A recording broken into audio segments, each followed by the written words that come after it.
E aí, gente, Hackerman aqui. A gente vai continuar nosso vídeo sobre o filme The Inception, né? A gente vai analisar a questão da consciência no filme, embora aqui a gente tá analisando só a parte relacionada ao plot do filme por enquanto, nesse artigo que a gente está lendo aqui. E aí uma coisa que ele vai falar é que a questão da esposa de Cobb, né? A Mal, que vai ser meio que uma vilã no filme, que ela perdeu a noção da realidade, né?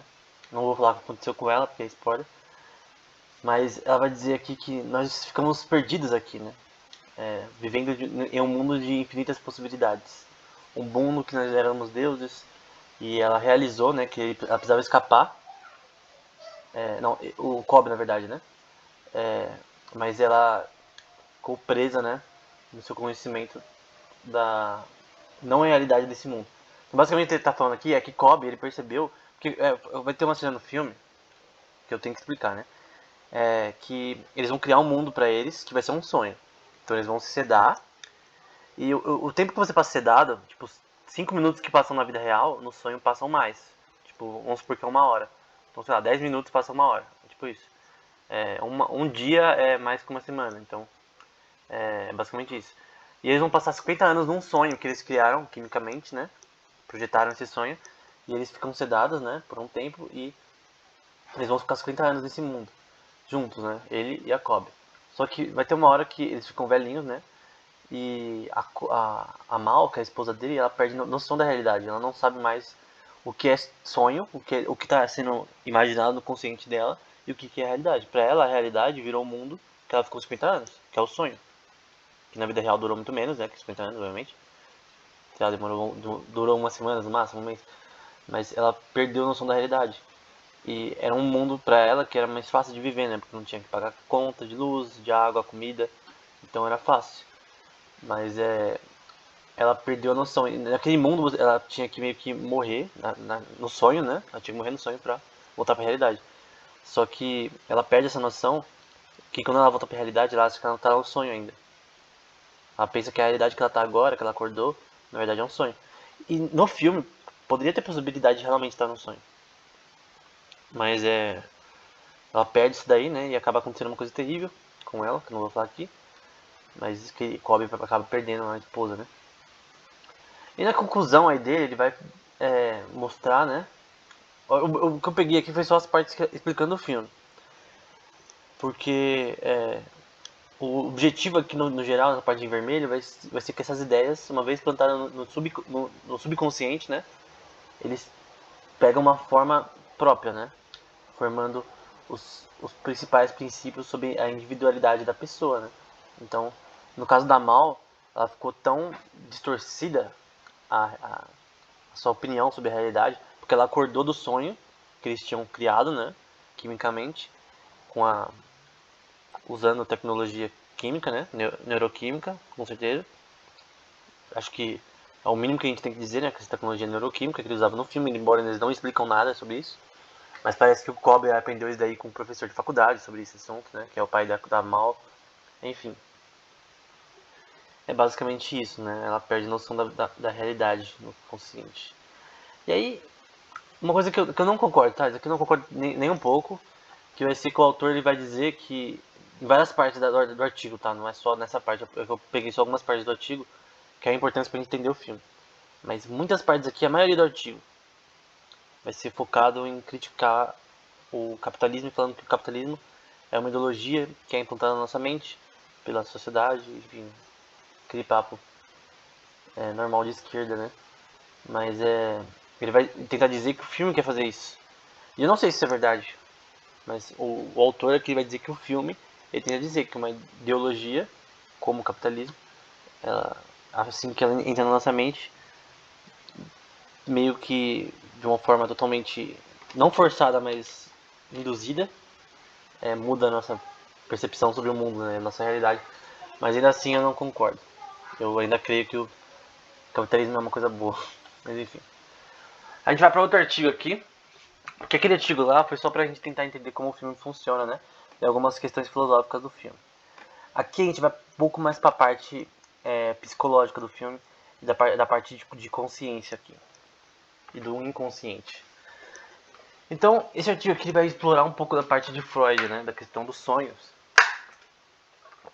Porque o conceito geral do filme, gente, é usar Freud. Das camadas do inconsciente, né? Da questão dos sonhos, né? Que os sonhos são a verdadeira natureza da realidade, que a gente vai ver. E Freud vai falar que os sonhos são o que realmente poderia explicar como a natureza humana funciona. Embora tenha muitos críticos dessa possibilidade. Mas aí a gente vai ver qual é o propósito do sonho, né? E ela vai citar alguém aqui, o Ernest Hartmann. Eu não sei porquê, quando eu ouço Hartmann, eu penso no South Park. Mas, do Scientific American, 1995. Ele vai dizer que uma função possível do sonho seria nadar, entre aspas, esse waving poderia ser traduzido dessa forma talvez, você percorrer por um novo material na memória, um sistema de memória, né, de um modo que reduz o crescimento emocional. Então, nesse sentido, o sonho poderia te ajudar emocionalmente e também da adaptação e ajudar a gente a passar por traumas ou experiências estressantes. Então, o jeito que ele está dizendo aqui é que, no geral, o sonho é bom pra gente, pro nosso consciente, quando a gente está acordado, né? Porque, às vezes, o sonho meio que te... às vezes, quando você lembra do sonho, né? Você meio que pode, sim, meio que ter algo meio que relaxante relacionado ao sonho. As coisas que você viu no sonho e tal. Às vezes não, às vezes você... Eu já tive sonho que eu matava um monstro, já tive sonho que eu via, sei lá, tubarão andando. Eu acho que todo mundo já viu esse. Eu pergunto pra várias pessoas, todo mundo já viu um tubarão andando, não sei. Mas, de pé, né? Mas enfim. Com uma machine gun, enfim. Falando sério. Mas enfim, o objetivo aqui dele citar isso, é uma citação simples, que os sonhos são uma coisa importante relacionada a realmente fazer uma apaziguação da nossa mente, né? Porque não é nosso corpo que descansa quando a gente vai dormir, né? Nossa mente também. E o nosso consciente também descansa. E Freud e a natureza dos sonhos, né? Vamos lá. O alemão aqui, né? Acho que ele é alemão, né? Enfim, o alemão Freud, pelo menos escreveu, né, das coisas em alemão, enfim. Aí vai falar enquanto isso, né? Consistente com a visão psicanalítica, né? De Freud, a hipótese dos sonhos, né? Que os sonhos são descritos como desejos inconscientes, né? Que o Freud vai falar que o sonho, na verdade, ele tem as coisas que a gente não faz normalmente, né?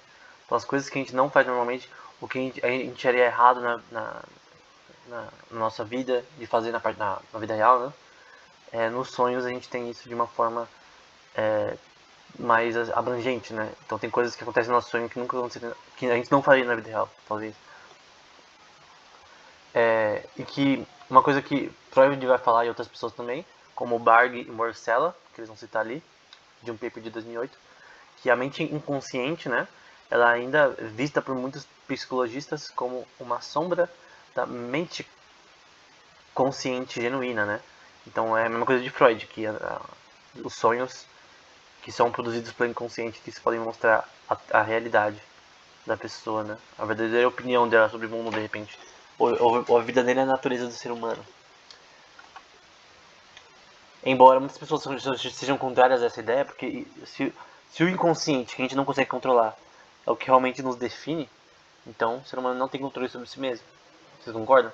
Porque se o inconsciente ele te domina, assim, no âmago da sua pessoa, se o inconsciente é o que você é, e você não controlar isso, quer dizer que você não tem controle sobre si mesmo.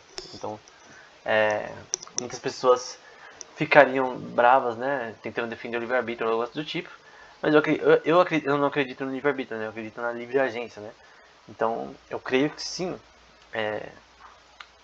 talvez a gente não tenha controle sobre todos os nossos pensamentos inconscientes, das coisas que nós achamos de verdade, né. Às vezes a gente não dá opinião concreta sobre um assunto. Porque, gente, a gente muda de ideia muito fácil às vezes. Alguém fala uma coisa e fala, nossa, é verdade.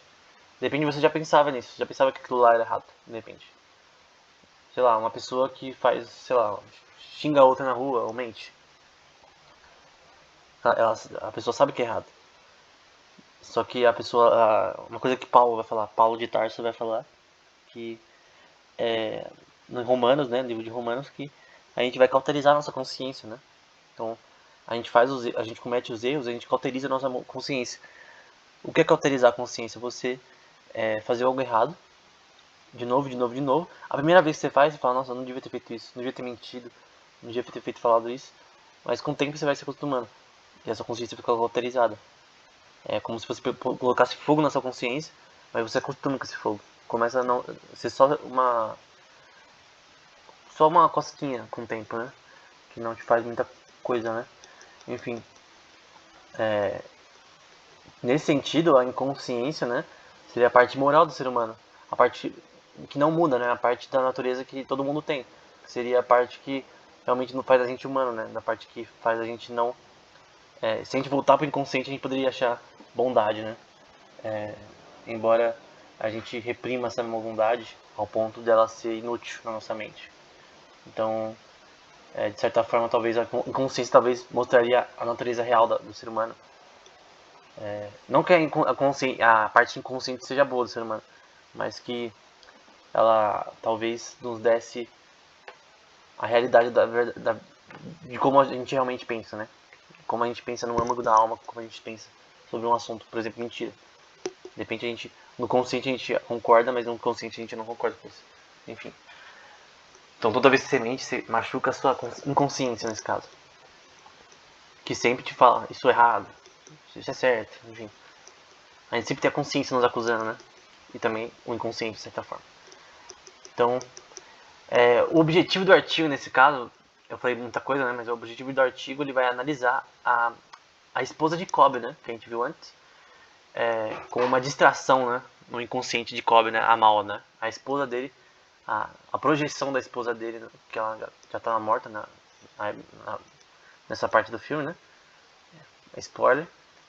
Mas ela vai ser uma distração na mente de Cobb, né? Então, eles vão usar um pouco de Freud nesse artigo aqui para explicar isso. Então é isso.